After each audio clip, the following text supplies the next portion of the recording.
एक तारीख को केंद्र सरकार का बजट पेश हो रहा है, जिसको लेकर उद्योगपतियों की क्या राय है, इस विषय में ज़्यादा जानकारी के लिए मेरे साथ कुछ लोग जुड़े हुए हैं। चलिए बातचीत करते हैं। जी, क्या नाम है आपका? हाँ, Jitendra Tyagi, Ghaziabad industry federation of finance secretary. एक तारीख को जो बजट पेश हो रहा है, उसको लेकर आपकी क्या प्रतिक्रिया है? उम्मीद करते हैं सरकार से कि जो लोन वगैरह हम लोगों को ज़रूरत होती है इंडस्ट्रीज में, उसमें रेट ऑफ इंटरेस्ट कम हो और एमएसएमई को बढ़ावा मिले। केवल घोषणाएं हो जाती हैं लेकिन वो धरातल पर नहीं उतर पाती, तो इसलिए इंडस्ट्रीज को सबसे ज़्यादा वर्किंग कैपिटल की ज़रूरत होती है और उसमें रेट ऑफ इंटरेस्ट सरकार जितना कम करेगी उसका बेनिफिट हम लोगों को मिलेगा। दूसरा, सरकार जो लोन वगैरह सैंक्शन भी करती है उसमें प्रोसेसिंग फीस जो है वो बहुत ज़्यादा है, उसको बहुत नॉर्मलाइज किया जाए जिससे हम लोगों को उसका बेनिफिट मिलेगा। 10 साल तक सरकार रही है और सरकार में देखने के लिए मिला है उद्योगपति ज़्यादा खुश नज़र नहीं आए। जी, क्या रहा ऐसा कि 10 साल सरकार रही और ऐसा कुछ महत्व सुविधाएं आपको नहीं मिली? हर देश की प्रगति में उद्योग ही उसकी बैकबोन होते हैं। सरकार ने 10 बजट पेश किए लेकिन एमएसएमई के लिए अभी भी 10 वर्षों में कोई बड़ा पैकेज नहीं दिया गया। जीएसटी जब लागू हुआ था तो ये उद्यमियों से वायदा किया गया था कि जब हमारा जीएसटी संग्रह एक लिमिट तक पहुंच जाएगा तो हम करों में उसकी रियायत देना शुरू कर देंगे। पिछले 3 वर्ष से रिकॉर्ड तोड़ जीएसटी इस देश में आ रहा है, लेकिन कहीं भी जीएसटी की दरों में कटौती नहीं की गई है।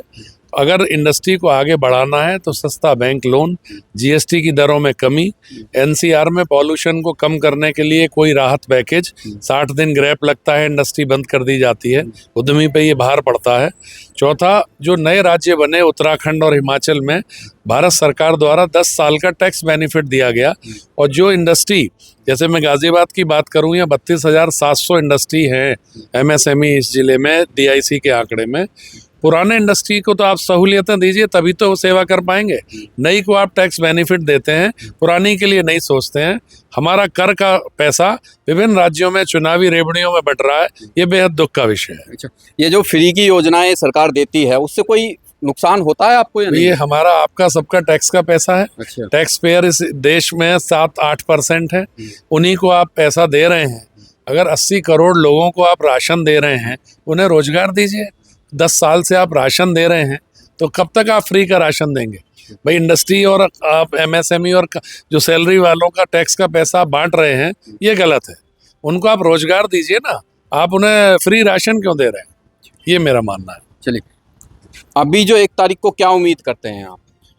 हम ये उम्मीद करते हैं कि सरकार एमएसएमई जो इंडस्ट्री है, ये रीढ़ की हड्डी है देश की, इनको बढ़ावा देने के लिए सबसे ज़रूरी चीज़ है ज़मीन की। हमारे एनसीआर में ज़मीन के रेट बहुत तेज़ हैं, बहुत महंगे हैं। ये सस्ते दामों पे ज़मीन सरकार मुहैया कराए ताकि यहाँ इंडस्ट्री लग सके। इंडस्ट्री लगने से रोज़गार बढ़ेगा।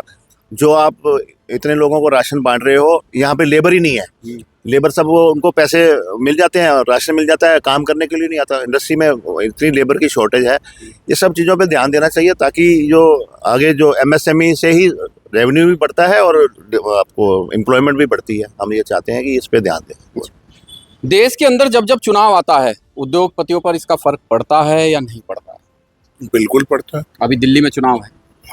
दिल्ली में चुनाव है तो खर्चा है, तो गवर्नमेंट जो कर रही है वो कहाँ से पूरा होगा? तो गवर्नमेंट अपने पास से करती होगी ना? नहीं, अपने पास से तो करेगी, तो आएगा कहाँ से? आएगा तो उद्योगपतियों से ही। जो रेवेन्यू का खर्चा है हमारा, वो इलेक्शन पे खर्च हो रहा है। जो हम लोगों पे खर्च होना चाहिए, संसाधनों पे खर्च होना चाहिए, वो इलेक्शन में खर्च होना चाहिए। इसलिए गवर्नमेंट की एक नीति है, एक देश एक इलेक्शन, तो मैं उसका समर्थन भी करता हूँ कहीं ना कहीं कि अगर ऐसा हो तो ये बार बार जो इलेक्शन होते हैं उनमें जो खर्चा होता है वो खर्चा नहीं होगा। अच्छा, दिल्ली के अंदर जो गर्भवती महिला को 21,000 की जो योजना निकाली है बीजेपी ने, उससे क्या लगता है आपको? आपकी जेब से जा रहा है या सरकार की जेब से जा रहा है? नहीं, सरकार की पहले भी योजनाएं जो चल रही है, आयुष्मान योजना, कुछ पार्ट उसमें भी है और नया कुछ इन्होंने एक रेडियो की तरह कहा है। ऐसा जो है अगर होने लगेगा तो उसका भी लाभ एक वर्ग विशेष को ही मिलेगा और उन्हीं के लिए उन्होंने ये वोट लेने के लिए मेरे ख्याल से जो किया है। वरना गर्भवती महिला को जो विशेष लाभ मिलेगा विशेष वर्ग के लोगों को ही मिलेगा, उन्हीं को लाभान्वित करने के लिए ये इन्होंने योजना लागू की, ये रेवड़ी दी है। वो तो सरकारें और भी दे रही हैं मगर बीजेपी भी उसी तर्ज पे चलने लगी है। यही है कि उनको क्या है कि 10 साल हो गए आप पार्टी को वहाँ रहते हुए, तो वो अपने झूठ के दम पे जिंदा है, तो फिर कुछ तो ये भी करेंगे। चलिए, ये थे मेरे साथ बातचीत करने के लिए उद्योगपति थे, कुछ उद्योगपति। 1 तारीख को जो दिल्ली सरकार का बजट पेश हो रहा है उस विषय में चर्चा करने के लिए थे। मैं कमलदीप, द नेशन न्यूज़।